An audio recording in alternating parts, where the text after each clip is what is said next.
Putih, gereja menemani Yesus menuju Bukit Zaitun. Ini merupakan keinginan otentik gereja dalam doa untuk berjaga bersama Yesus, tidak untuk meninggalkan Dia dalam kegelapan dunia, pada malam pengkhianatan, pada malam keacuhan dari sekian banyak orang. Prosesi Kamis Putih menemani Yesus dalam kesendiriannya menuju Via Crucis. Pemberian diri Yesus yang sehabis-habisnya dilambangkan dalam upacara pembasuhan kaki para rasul nanti. Melalui iman, Ekaristi adalah misteri yang intim. Tuhan menginstitusikan sakramen ini di ruang atas, dikelilingi oleh keluarga barunya, 12 rasul, sebuah prefigurasi dan antisipasi akan gereja di sepanjang zaman. Dan juga dalam liturgi gereja kuno, pembagian komuni suci diperkenalkan dengan kata Santa Sanctis. Karunia suci ditujukan bagi mereka yang dijadikan kudus. Dalam cara ini, sebuah tanggapan diberikan bagi anjuran Santo Paulus kepada jemaat di Korintus. Karena itu, hendaklah tiap-tiap orang memeriksa dirinya sendiri, dan baru sesudah itu ia makan roti dan minum dari cawan ini. Meskipun demikian, dari keintiman ini yang merupakan karunia yang paling persona dari Tuhan kita, kekuatan sakramen Ekaristi ada di atas dan melampaui dinding gereja kita. Marilah kita sekarang bangkit berdiri, seraya mengarahkan hati kepada Tuhan dengan bersama-sama melambungkan nyanyian pembuka.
Dalam nama Bapa dan Putera dan Roh Kudus.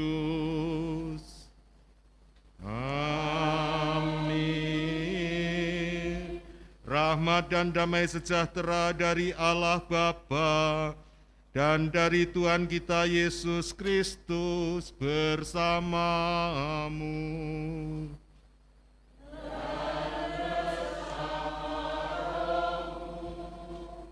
Kita harus bangga akan salib Tuhan kita Yesus Kristus. Pohon keselamatan, kehidupan, dan kebangkitan kita, sumber penebusan dan pembebasan kita. Bapak, Ibu, Saudari, dan Saudara yang terkasih di dalam Yesus Kristus, selamat malam berkah dalem. Saya Andre Sugio Pranoto SJ, saya bekerja di Politeknik Admi Surakarta.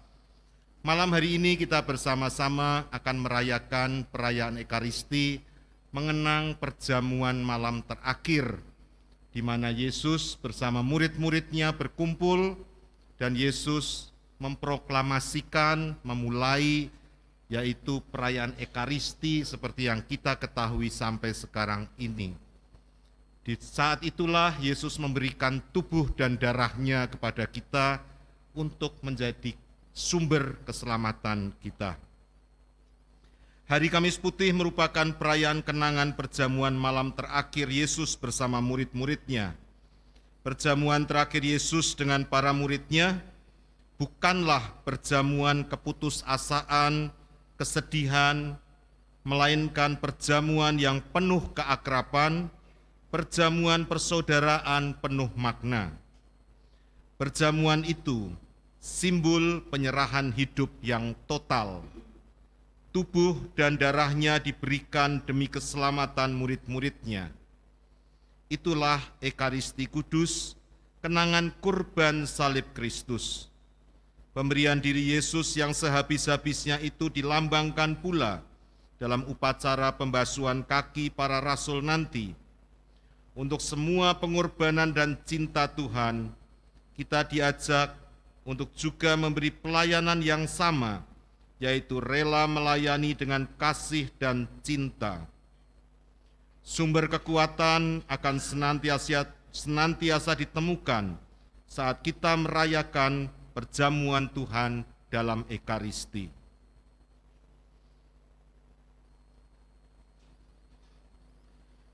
Tuhan Yesus Kristus, demi cinta kasih-Mu, Engkau rela merendahkan diri dengan membasuh kaki para murid.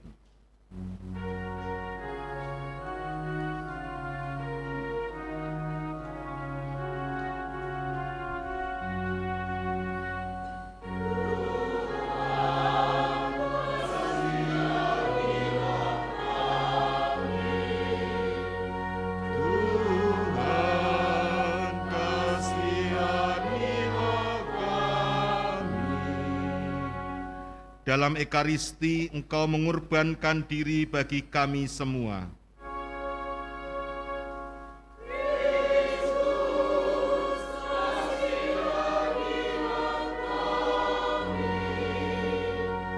Kristus, kasihanilah kami. Demi cinta kasih-Mu dalam Ekaristi, Engkau memberikan tubuh dan darah-Mu kepada kami agar tetap bersatu dengan kami.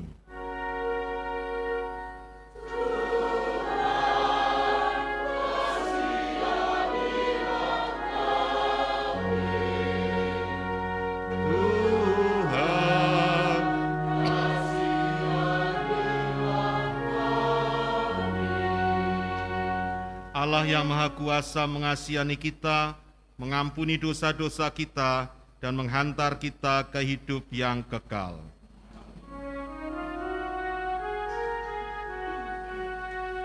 Kemuliaan kepada Allah di surga.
Marilah berdoa.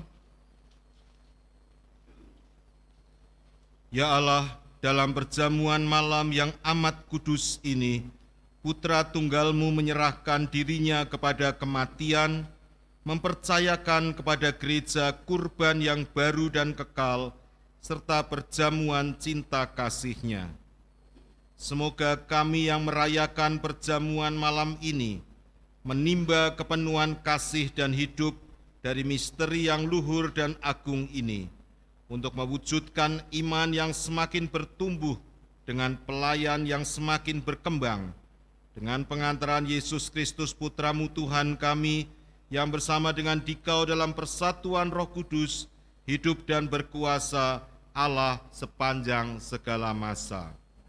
Kita dengarkan bacaan-bacaan dari kitab suci.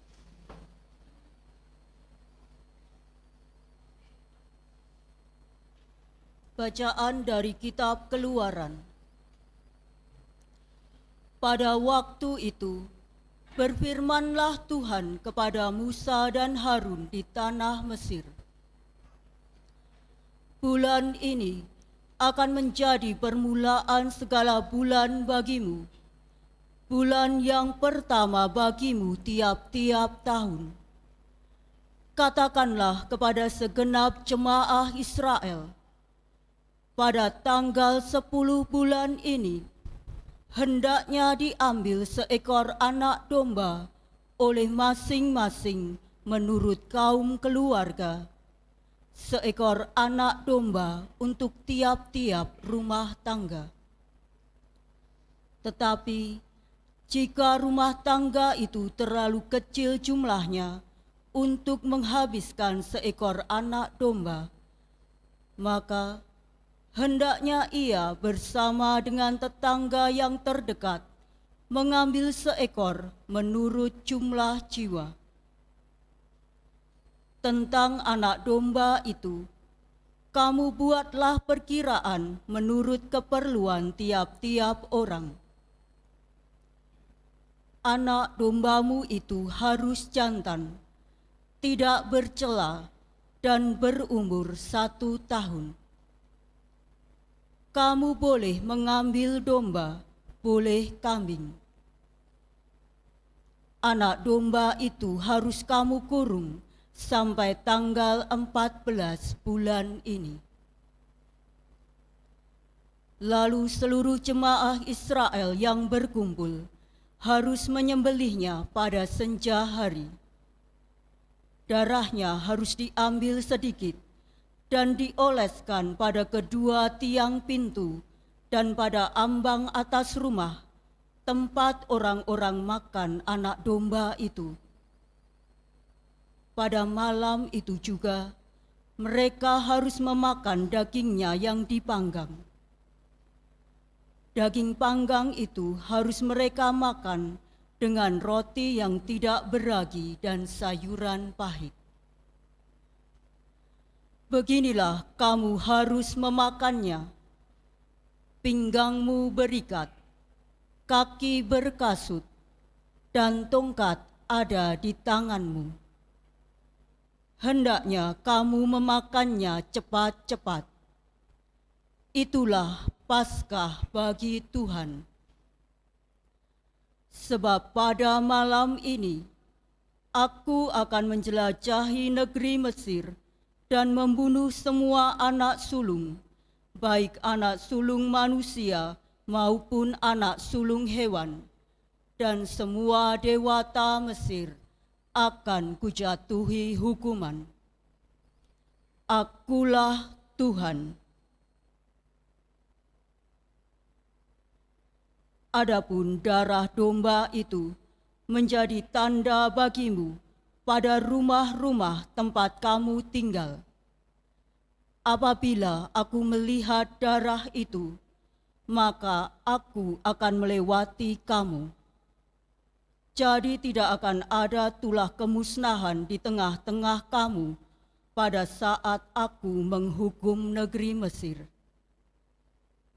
Hari ini harus menjadi hari peringatan bagimu, dan harus kamu rayakan sebagai hari raya bagi Tuhan turun-temurun. Demikianlah sabda Tuhan.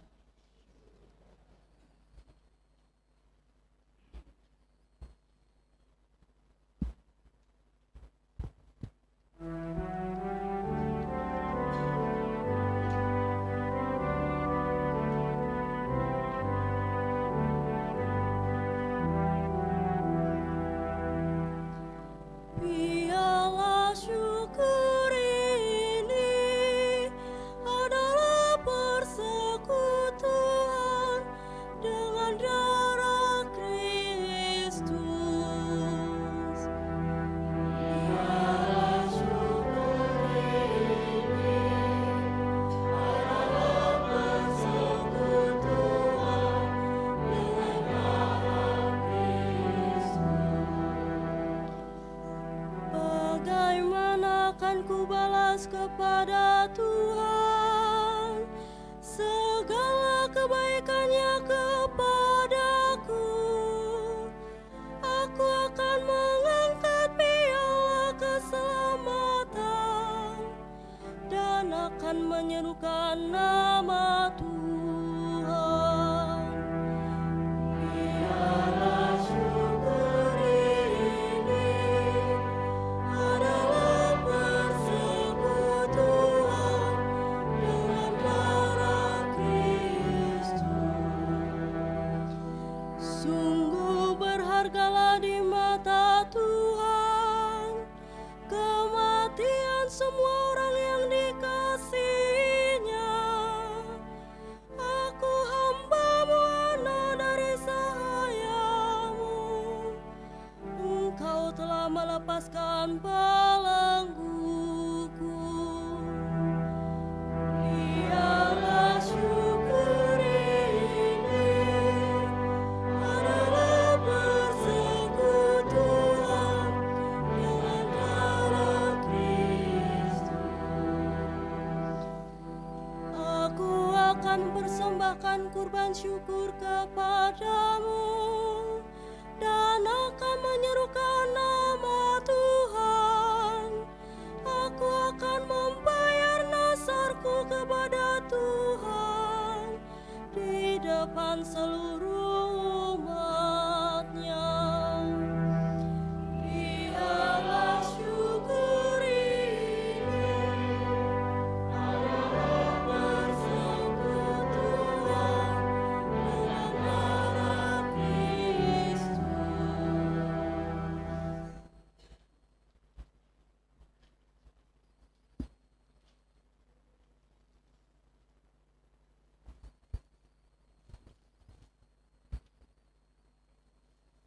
Bacaan dari surat pertama Rasul Paulus kepada umat di Korintus. Saudara-saudara, apa yang telah kuteruskan kepadamu ini telah aku terima dari Tuhan, yaitu bahwa Tuhan Yesus pada malam Ia diserahkan, mengambil roti, dan setelah mengucap syukur atasnya, Ia memecah-mecahkan roti itu, seraya berkata, "Inilah tubuhku yang diserahkan bagimu. Perbuatlah ini untuk mengenangkan daku." Demikian juga Ia mengambil cawan sesudah makan, lalu berkata, "Cawan ini adalah perjanjian baru yang dimateraikan dalam darahku. Setiap kali kamu meminumnya, perbuatlah ini untuk mengenangkan daku. Sebab setiap kali kamu makan roti ini dan minum dari cawan ini, kamu mewartakan wafat Tuhan sampai Ia datang." Demikianlah sabda Tuhan.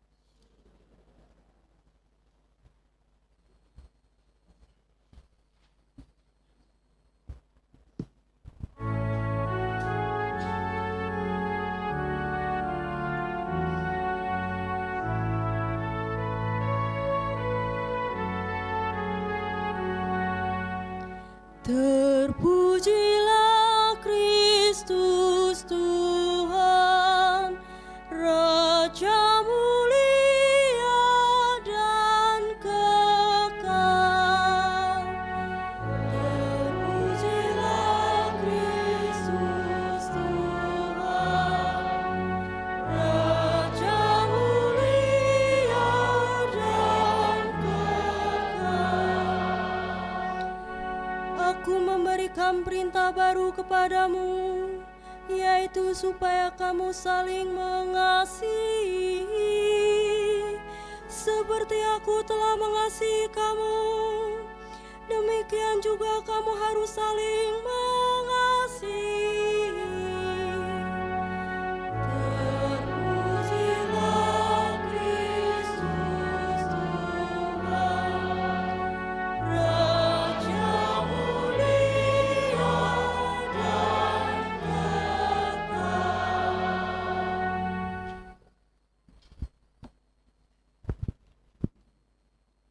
Tuhan bersamamu. Inilah Injil Yesus Kristus menurut Santo Yohanes.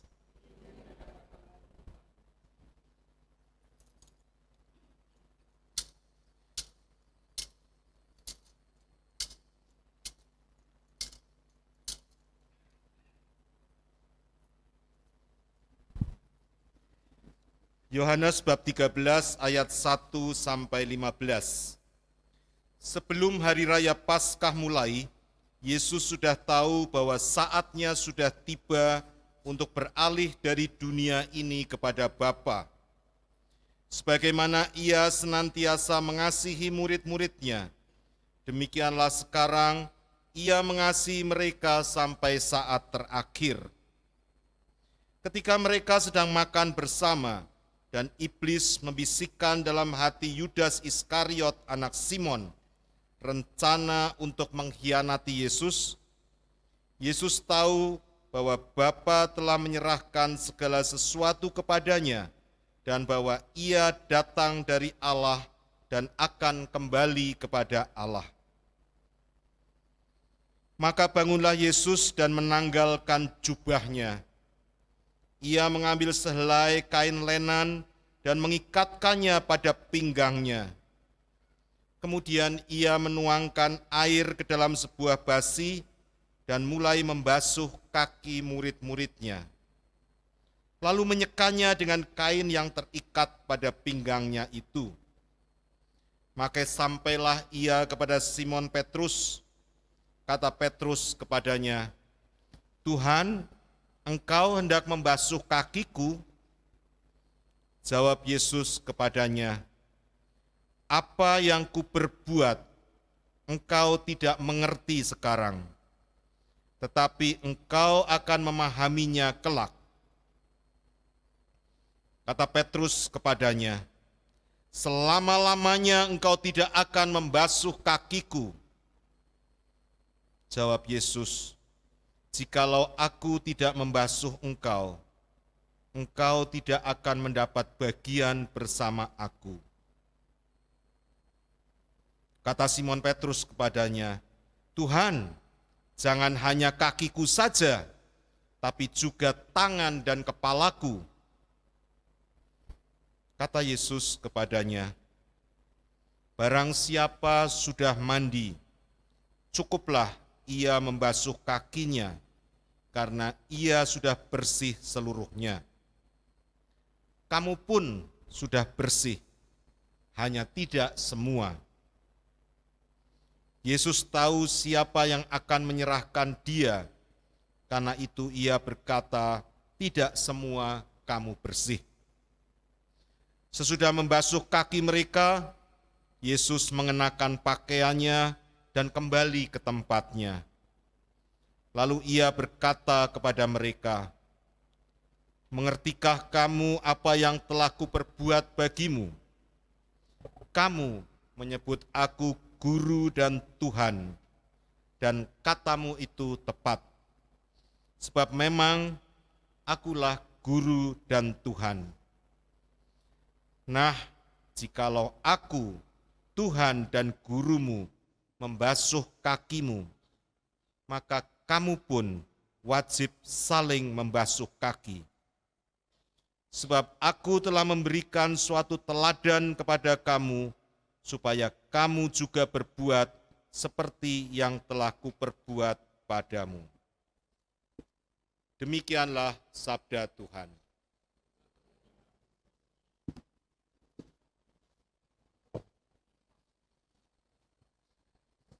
Bapak, Ibu, saudara-saudari sekalian, adik-adik yang terkasih di dalam Yesus Kristus.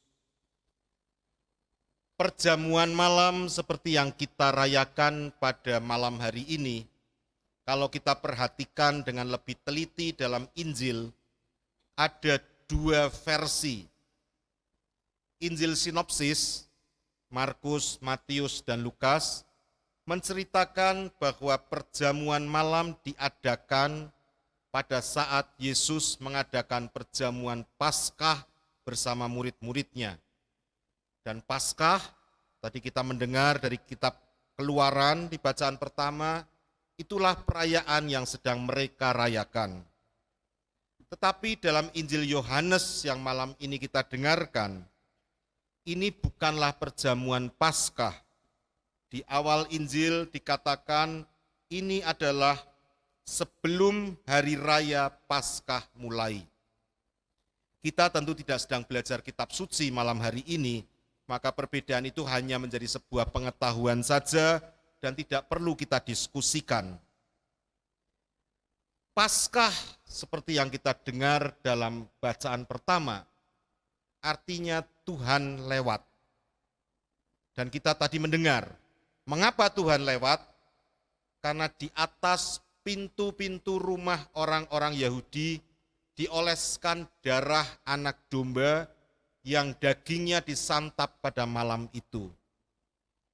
Allah melewati semua rumah-rumah di Mesir, dan apabila melihat rumah yang diolesi oleh darah anak domba, Allah lewat dan tidak mencabut nyawa anak sulung. Tetapi apabila dia melewati sebuah rumah tanpa olesan darah itu, anak sulung di rumah itu mati. Disinilah arti Paskah yang kita rayakan juga. Sekarang anak domba itu adalah Yesus Kristus sendiri. Dia yang sungguh-sungguh Allah menjadi manusia dan dia diperlakukan seperti anak domba.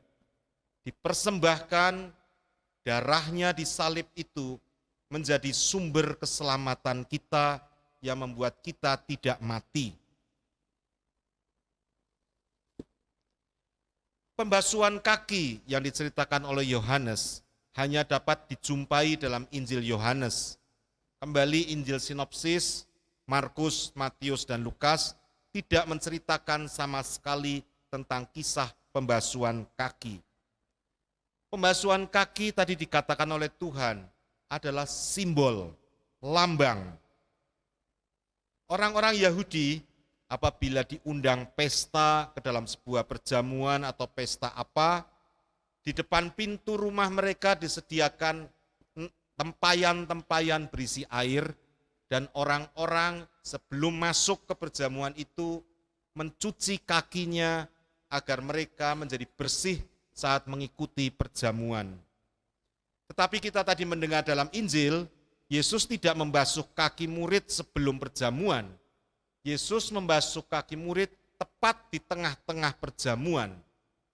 Maka tentu bukan ini yang dimaksudkan oleh Yesus.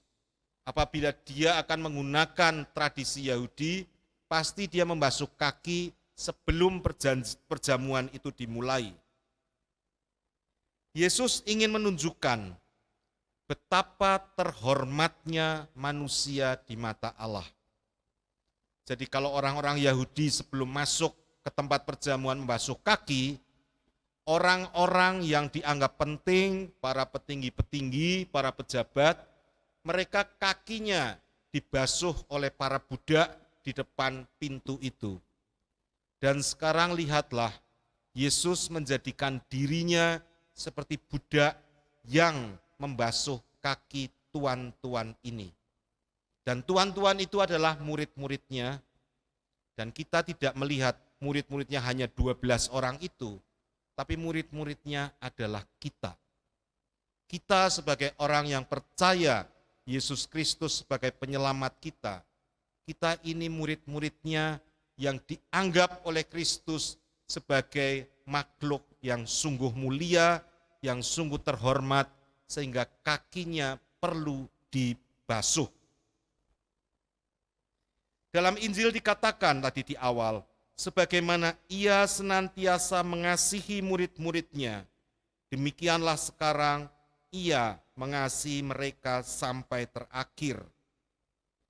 Dia yang akan segera diserahkan ke penguasa dan dibunuh, akan terus mencintai murid-muridnya, dan dengan membasuh kaki murid-muridnya, dia mau menunjukkan betapa mulianya derajat manusia yang perlu untuk diselamatkan dan dipersembahkan ke hadapan Allah Bapanya. Kita bisa mengkaitkan tindakan pensucian kaki dengan versi Injil sinopsis pada saat mereka bercerita tentang Ekaristi. Pada saat Yesus mengucapkan kata-kata, "Ambillah, inilah tubuhku," dan juga pada saat dia mengatakan, "Inilah darahku, darah perjanjian yang ditumpahkan bagi banyak orang." Kalau kita ingin menyelidiki lagi mengapa Yohanes tidak bercerita tentang hal ini, tentu nanti khotbah saya bisa menjadi begitu panjang. Dalam Injil Yohanes di awal-awal kita akan membaca tentang Yesus mengatakan, "Akulah roti hidup." Dan kata-kata roti hidup adalah sama artinya dengan yang diceritakan oleh Injil sinopsis, "Inilah tubuhku, inilah darahku yang diserahkan bagimu."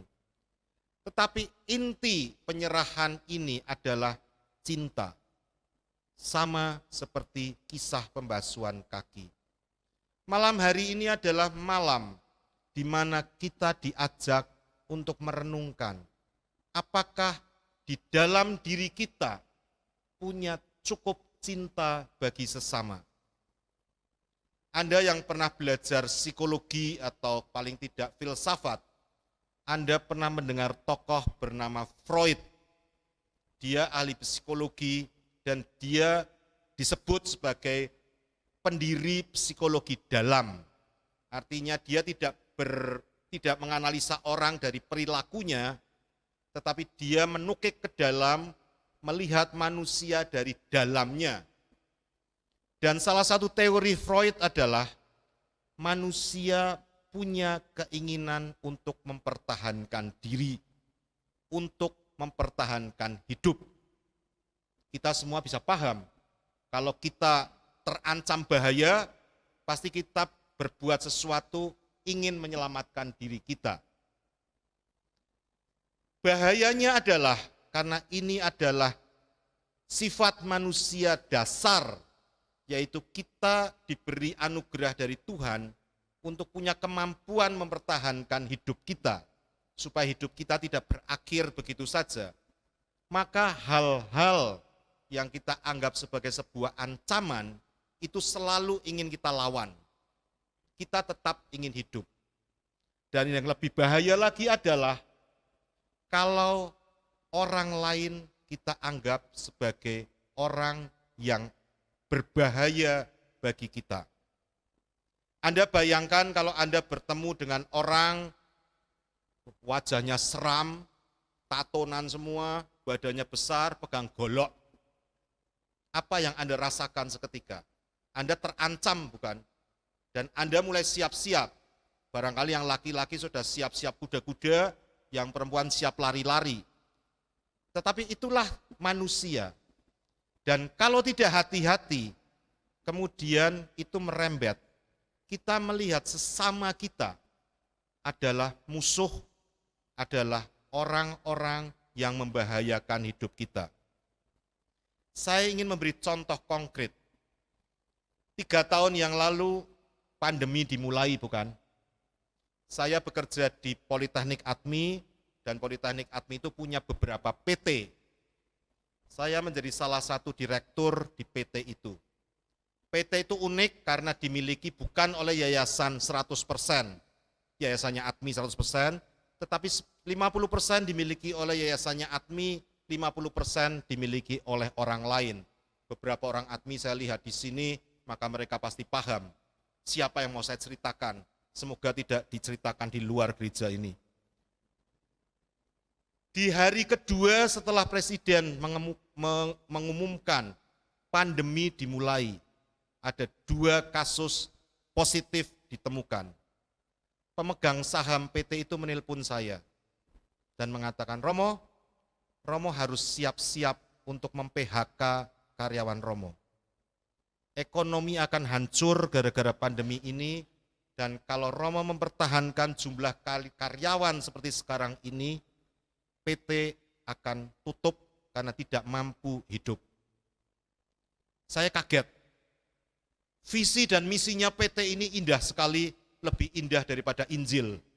Kata-katanya penuh dengan cinta, penuh penghormatan manusia, tetapi di hari pertama setelah pandemi, ekonomi belum bergerak apapun. Presiden baru saja mengumumkan, pemilik saham sudah mengatakan, saya harus mem-PHK orang. Apa artinya? Karyawan, orang lain, orang di luar saya, itu adalah ancaman bagi saya.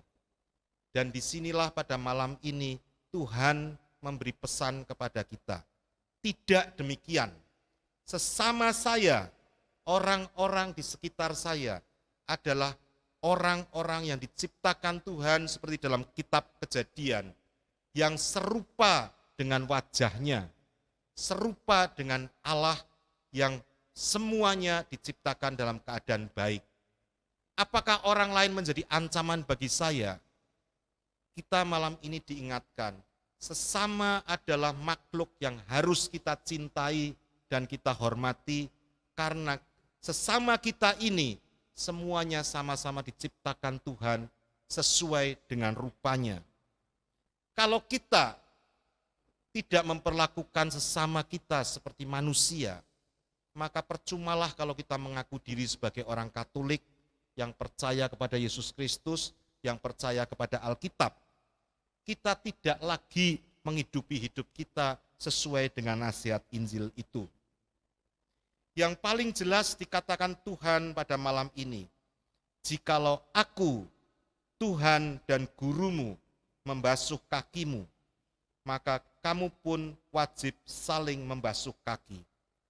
Sebab aku telah memberikan suatu teladan kepada kamu, supaya kamu juga berbuat sama seperti yang telah kuperbuat kepadamu. Kita semua yang hadir pada malam hari ini dipanggil untuk saling menghormati, saling melayani satu sama lain. Apakah itu mudah? Mudah diucapkan Romo, tidak mudah kita laksanakan dalam hidup. Terkadang kita menjumpai manusia-manusia yang tidak menyenangkan. Tetangga yang senang ngerumpi, tetangga yang sering menjelek-jelekan kita, tetangga yang parkir motornya melintang membuat kita sulit masuk rumah, teman sekelas yang senang mencontek, teman sekolah yang sering wadulan kepada bu guru atau pak guru, dan lain sebagainya, dan lain sebagainya. Tidak semua manusia mudah kita cintai. Banyak manusia yang membuat kita sebel, membuat kita tidak mencintai mereka. Maka bagaimana kita bisa menghormati mereka atau melayani mereka? Pekan Suci, mulai dari kemarin Minggu Palma, Kamis Putih sampai Paskah besok, mengajak kita untuk merenung secara mendalam. Pekan Suci bukan sebuah tontonan yang ditonton dan selesai, tetapi dalam perayaan-perayaan Ekaristi maraton seperti Pekan Suci ini, kita setiap hari diajak merenungkan bukan terutama tentang Yesusnya, tapi justru tentang bagaimana saya sebagai pengikut Kristus meneladan Dia yang kita peringati sengsara dan kebangkitannya. Semoga lewat perayaan Pekan Suci ini kita semua menjadi orang-orang Katolik yang saling menghormati, saling melayani, mau mengorbankan diri bagi sesama kita. Amin.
Perintah baru terimalah, supaya kamu saling mengasihi, seperti aku mengasihi kamu, sabda Tuhan.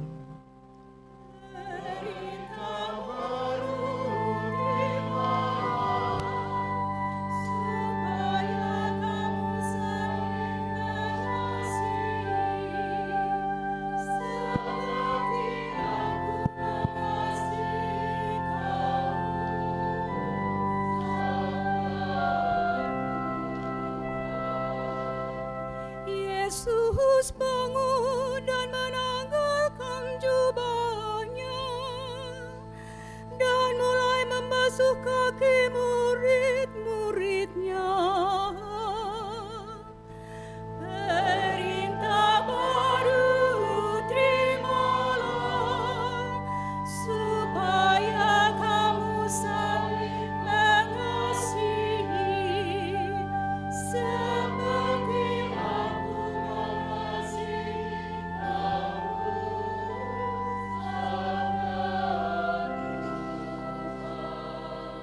Sesudah membasuh kaki murid-muridnya, Yesus berkata kepada mereka, Mengertikah kamu apa yang telah kuperbuat kepadamu?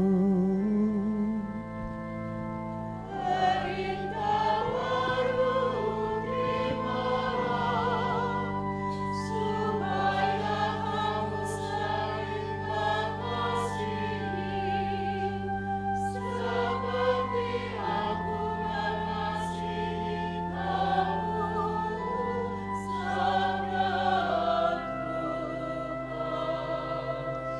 Jika aku Tuhan dan gurumu membasuh kakimu, maka kamu pun wajib saling membasuh kakimu.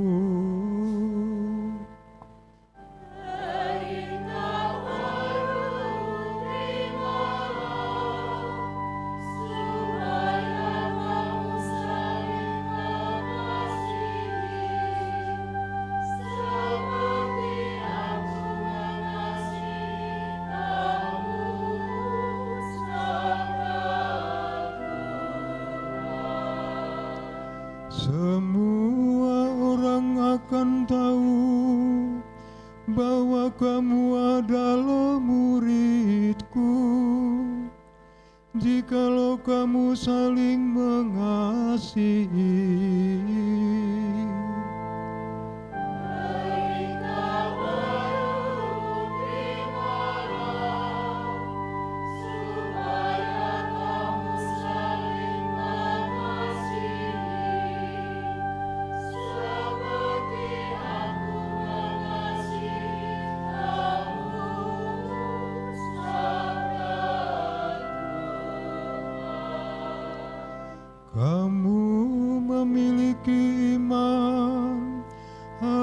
pengharapan dan kasih. Dan yang paling besar di antaranya ialah kasih.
Dengan membasuh kaki murid-muridnya, Yesus telah memberikan perintah baru agar kita saling melayani dan saling mencintai.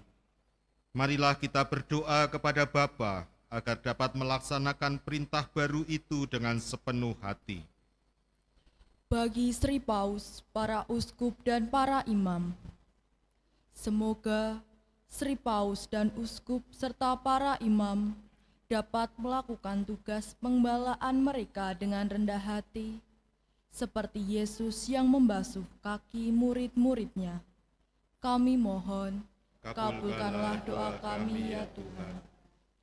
Bagi para pemimpin masyarakat, semoga para pemimpin masyarakat selalu mendasari tugas pelayanannya dengan sabda Yesus sendiri, untuk saling melayani satu sama lain demi keselamatan bersama.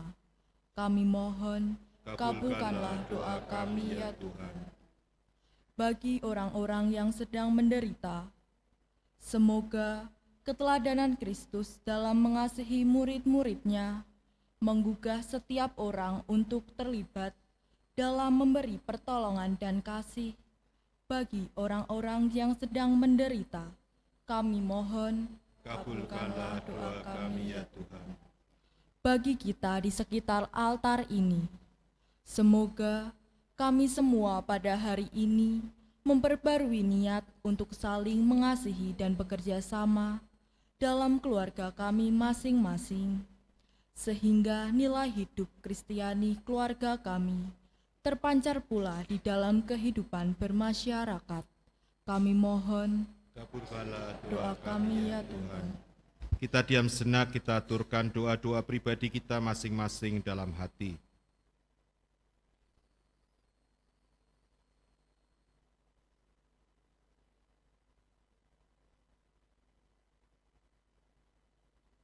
Kami mohon, kabulkanlah doa kami ya Tuhan. Ya Allah, Bapa Maha Pengasih, dengarkanlah permohonan kami. Semoga kami belajar sabar dan rela berkorban bagi sesama, seperti Yesus Kristus, Tuhan dan pengantara kami.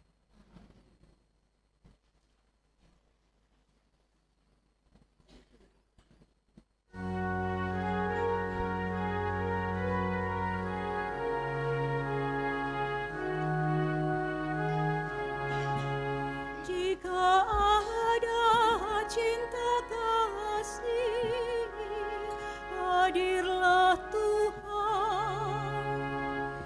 Bila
Berdoalah saudari dan saudara supaya persembahanku dan persembahanmu berkenan kepada Allah Bapa yang Maha Kuasa.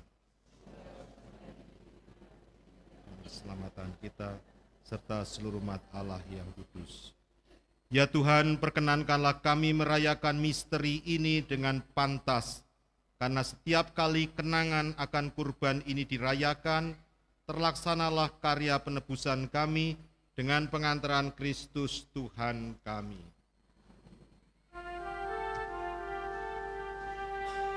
Tuhan bersamamu.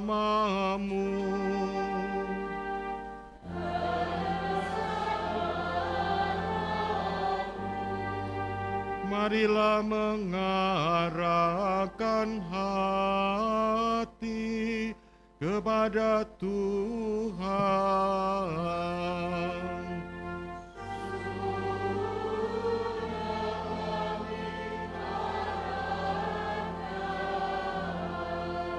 Marilah bersyukur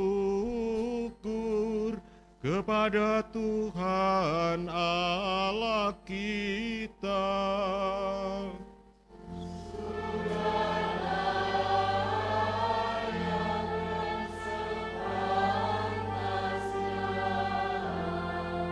Sungguh pantas dan benar, layak dan menyelamatkan, bahwa kami selalu dan dimanapun bersyukur kepadamu Tuhan, Bapa yang kudus, Allah yang maha kuasa dan kekal, dengan pengantaran Kristus Tuhan kami.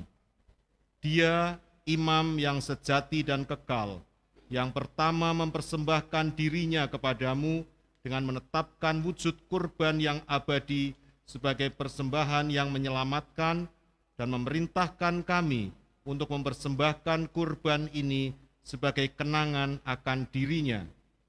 Ketika menyantap tubuh yang dikurbankan bagi kami dikuatkan. Ketika meminum darah yang ditumpahkan bagi kami disucikan. Sebab itu bersama para malaikat dan malaikat agung, bersama singgasana dan kekuasaan, serta bersama seluruh laskar surgawi, kami melakukan madah kemuliaan bagimu dengan tak henti-hentinya bernyanyi.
Sungguh kuduslah Engkau Tuhan, sumber segala kekudusan. Maka kami mohon, kuduskanlah persembahan ini dengan pencurahan roh-Mu, agar bagi kami menjadi tubuh dan darah Tuhan kami, Yesus Kristus. Ketika Dia diserahkan untuk menanggung sengsara dengan rela, Dia mengambil roti, dan sambil mengucap syukur, Dia memecah-mecahkan, lalu memberikannya kepada murid-muridnya seraya berkata, "Terimalah dan makanlah kamu semua, inilah tubuhku yang diserahkan bagimu."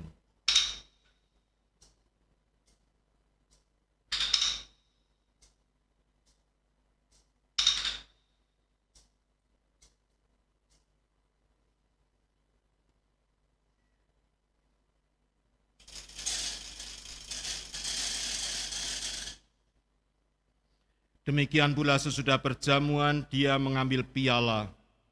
Sekali lagi dia mengucap syukur kepadamu, memberikannya kepada murid-muridnya seraya berkata, "Terimalah dan minumlah kamu semua, inilah piala darahku, darah perjanjian baru dan kekal yang ditumpahkan bagimu dan bagi semua orang demi pengampunan dosa.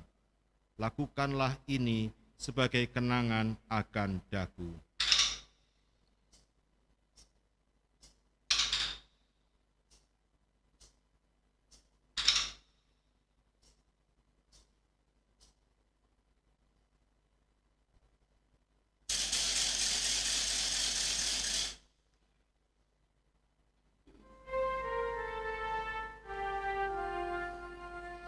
Agunglah misteri iman kita.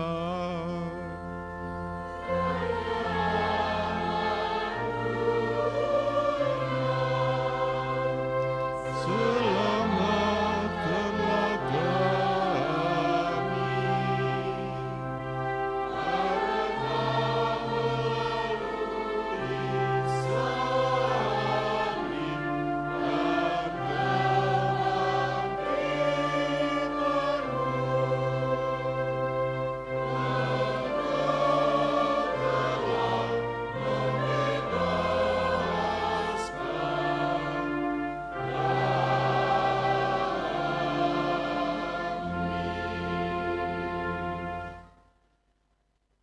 Sambil mengenangkan wafat dan kebangkitan Kristus, kami mempersembahkan kepadamu Bapa, roti kehidupan dan piala keselamatan. Kami bersyukur sebab kami Engkau anggap layak menghadap Engkau dan berbakti kepadamu. Kami mohon, semoga kami yang menerima tubuh dan darah Kristus dihimpun menjadi satu umat oleh Roh Kudus. Ingatlah Tuhan akan gereja-Mu yang tersebar di seluruh bumi, agar Engkau menyempurnakannya dalam cinta kasih, dalam persatuan dengan Paus kami Fransiskus, Uskup kami Robertus, serta semua rohaniwan. Ingatlah juga akan saudari-saudara kami yang telah meninggal dengan harapan akan bangkit, dan akan semua orang yang telah berpulang dalam kerahiman-Mu. Dan terimalah mereka dalam cahaya wajah-Mu. Kami mohon kasihanilah kami semua, agar kami Engkau terima dalam kebahagiaan abadi bersama Santa Perawan Maria Bunda Allah, Santo Yosef mempelainya, para rasul dan semua orang kudus sepanjang masa yang hidupnya berkenan kepadamu. Semoga kami pun Kau perkenankan turut serta memuji dan memuliakan Dikau dengan pengantaraan Yesus Kristus Putra-Mu. Dengan pengantaraan Dia, bersama Dia dan dalam Dia, bagi-Mu Allah Bapa yang Maha Kuasa, dalam persekutuan dengan Roh Kudus, segala hormat dan kemuliaan sepanjang segala masa. Kita bangkit berdiri bersama-sama menyanyikan doa yang diajarkan Tuhan kepada kita.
Tuhan, kami mohon bebaskanlah kami dari segala yang jahat, sudilah memberi damai sepanjang hidup kami, supaya kami yang telah dikuatkan oleh kelimpahan belas kasih-Mu, selalu bebas dari dosa, dijauhkan dari segala gangguan, sambil menantikan harapan yang membahagiakan dan kedatangan penyelamat kami, Yesus Kristus.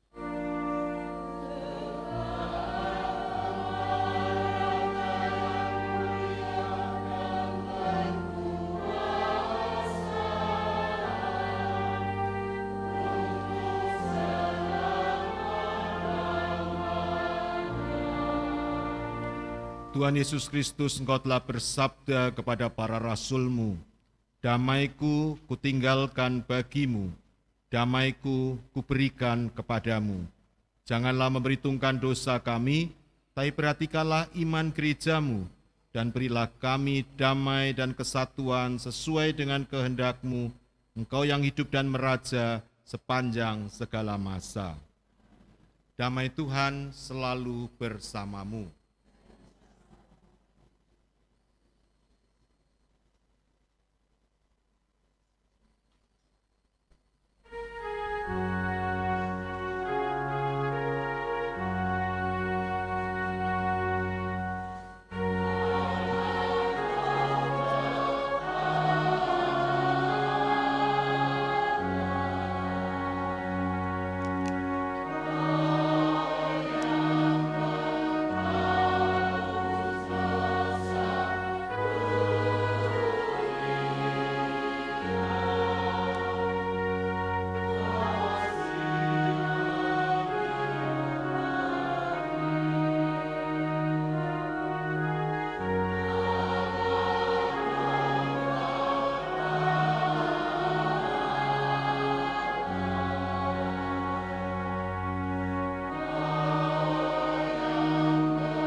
Lihatlah anak domba Allah, lihatlah Dia yang menghapus dosa-dosa dunia. Berbahagialah saudari dan saudara yang diundang ke perjamuan anak domba. Tuhan, saya tidak pantas Tuhan datang pada saya, tapi bersabdalah saja, maka saya akan sembuh. Tubuh dan darah Kristus.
Inilah tubuhku yang dikurbankan bagimu, inilah piala perjanjian baru dalam darahku, sabda Tuhan.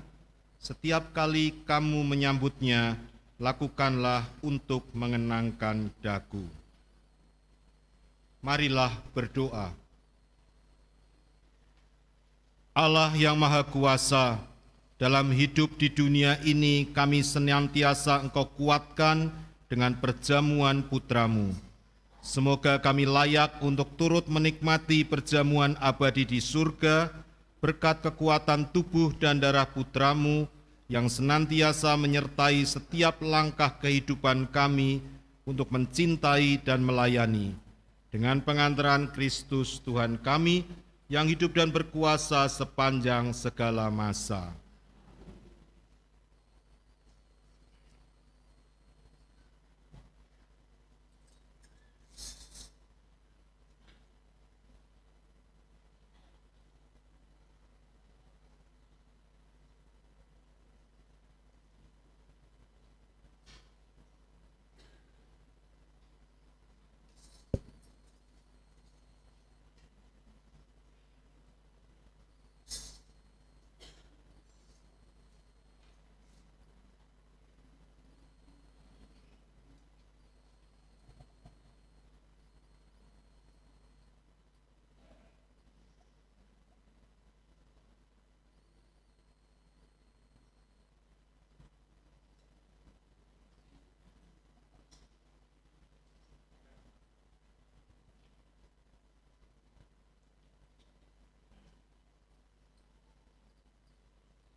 Mari kita memadamkan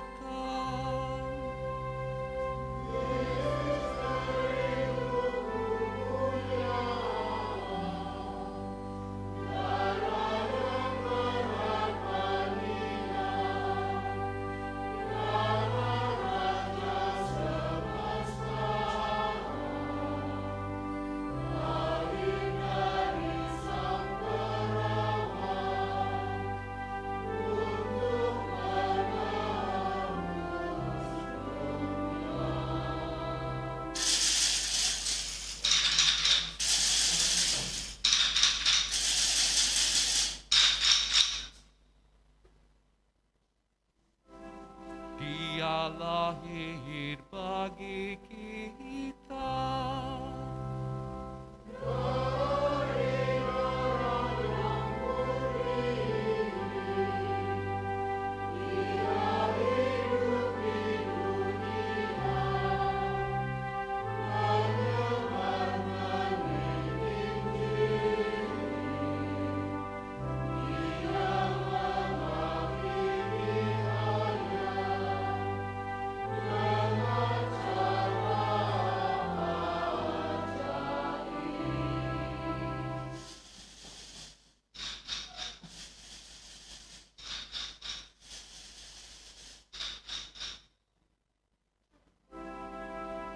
Pada malam perjamuan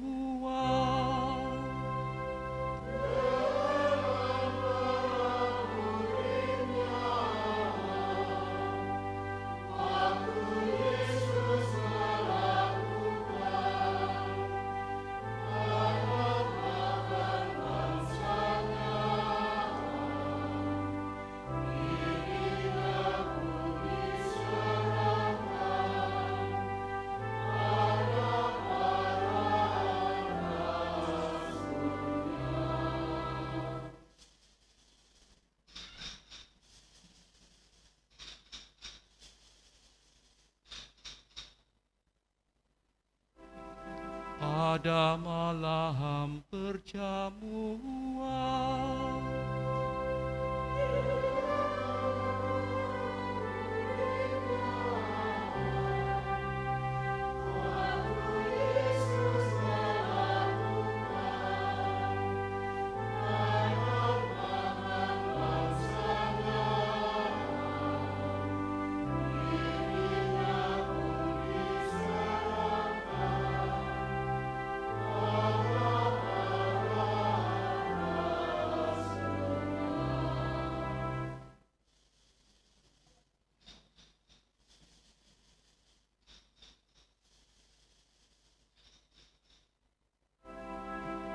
Sabda sudah menjadi ikan.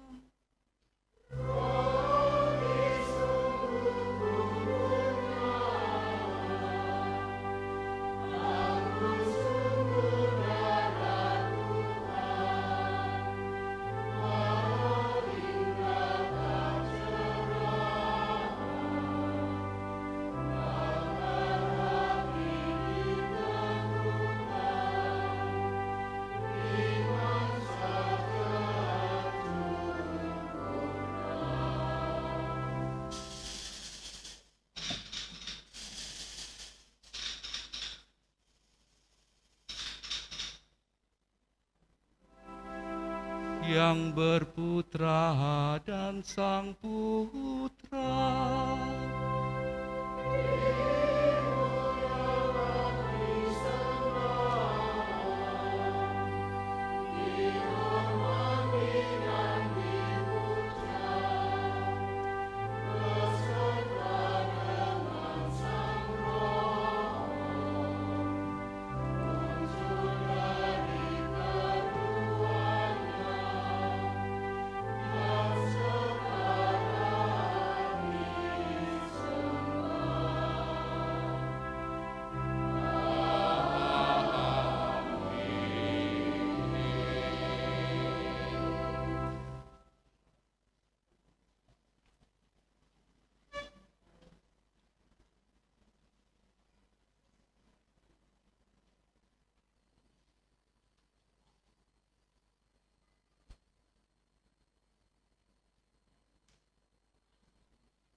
Ya Tuhan,